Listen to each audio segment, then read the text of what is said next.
اچھا جی، یہ مدنی صورت ہے. ایک تو اس میں 120 آیات ہے اور 16 رکوع ہیں. ٹھیک ہے جی. یا ایھا الذین آمنوا اوفوا بالعقود احلت لکم بہیمۃ الانعام الا ما یتلی علیکم غیر محلی للصید وانتم حرم ان اللہ یحکم ما یرید.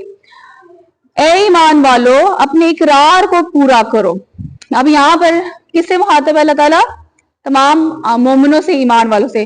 تمہارے لیے 4 پائے جانور جو چرنے والے ہیں حلال کر دیے گئے، بجز ان کے کہ جو تمہیں پڑھ کر سنائے جائے، مگر احرام یعنی کہ حج میں شکار کو حلال نہ جاننا.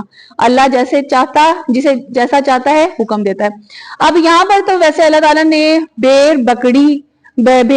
بکریاں اور اونٹ، اس کے علاوہ دمبا، یہ آپ ہمارے لیے اللہ تعالیٰ نے حلال کر دیا. لیکن اگر یہ حرام ہوئے، کس صورت میں حرام ہوئے؟ جس وقت احرام باندھ لیا حج کے دنوں میں. حج کے دنوں میں جب آپ نے حرام باندھ لیا یا عمرے کی نیت سے یا حج کی نیت سے، تو اس وقت آپ شکار کسی طرح کا نہیں کر سکتے، وہ حلال نہیں ہوگا. تو یہاں پر منع کیا جا رہا ہے کہ دوران احرام میں، دوران حج میں آپ شکار جائز نہیں ہے. نیکسٹ آیت.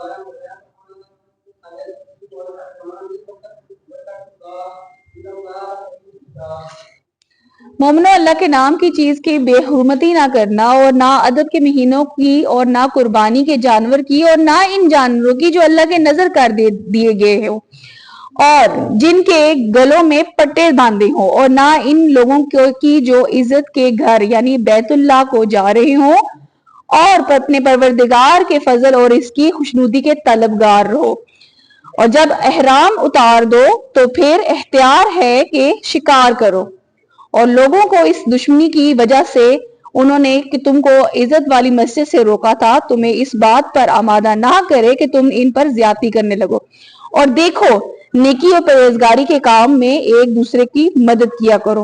گناہ اور ظالم لوگوں باتوں میں مدد نہ کیا کرو. اللہ سے ڈرتے رہو، کچھ شک نہیں کہ اللہ کا عذاب سخت ہے.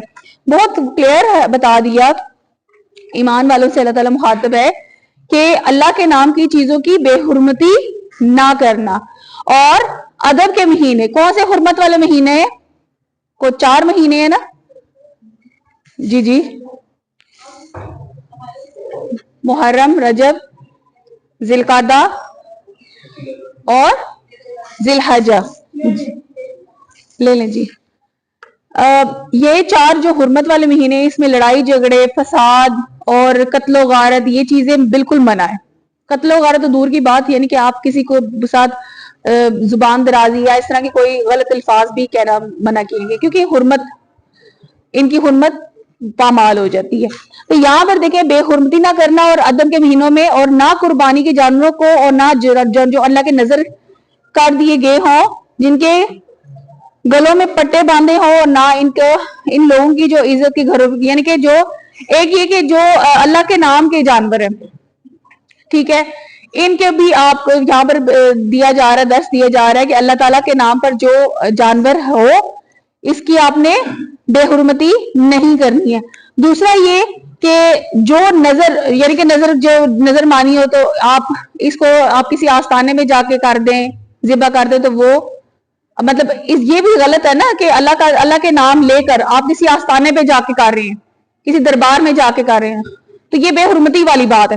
اور دوسرا یہ کہ جن گلوں میں پٹے باندھے ہوں اور ان لوگوں کی عزت جو کہ اللہ تعالیٰ کے گھر کے لیے جا رہے ہوں، ٹھیک ہے، یعنی کہ جو بیت اللہ کا ارادہ کرتے ہوں، یعنی کہ حج کے لیے یا کسی عمرے کی نیت سے جا رہے ہوں،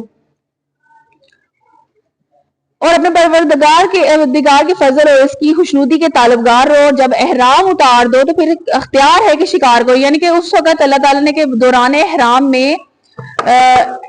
احرام میں وہ آپ کے لیے کیا چیز جائز نہیں ہے، شکار کرنا، ٹھیک ہے، لڑائی کرنا، یہ چیزیں اللہ تعالیٰ نے منع کر دی ہیں. لیکن جب آپ حج کر چکے، آپ کا احرام اتر جائیں تو پھر آپ کے لیے شکار جائز ہے. اب وہ کیا چیزیں حرام کر دی ہیں؟ دیکھیں، وہی چیز جو آپ کے لیے حلال تھی وہی حرام ہو گئی ہے، لیکن اللہ تعالیٰ نے کس کنڈیشن میں کی؟ احرام کے ٹائم پہ، ٹھیک ہے. پھر آگے کیا فرمایا؟ اور لوگوں کی اس دشمنی کی وجہ سے انہوں نے تم کو عزت والے مسجد سے روکا تھا، تو تمہیں اس بات پر آمادہ نہ کرے کہ تم ان پر زیادتی کرنے لگو. اور دیکھو، نیکی پر پرہیزگار کی کاموں میں ایک دوسرے سے. اب جس وقت مسلمانوں کو حج سے روکا گیا تھا، تو جب انہوں نے فتح مکہ کر لیا تو اللہ تعالیٰ کیا فرماتا ہے کہ جب انہوں نے تمہارے ساتھ زیادتی کی تو تم لوگ اب اس زیادتی کا بدلہ نہیں لینا. تو یہاں پر دیکھیں اللہ تعالیٰ کیا فرماتا ہے کہ پرہیزگاری کے کاموں اور ایک دوسرے سے بڑھ کے، یعنی کہ مددگار بن جاؤ. دیکھیں، کوئی چیز ہے، اگر آپ کا ساتھ کوئی برائی کرتا ہے تو آپ اس کا بدلہ بھلائی سے دیں، اچھائی سے دیں تو کتنا ہی اچھا ہوتا ہے.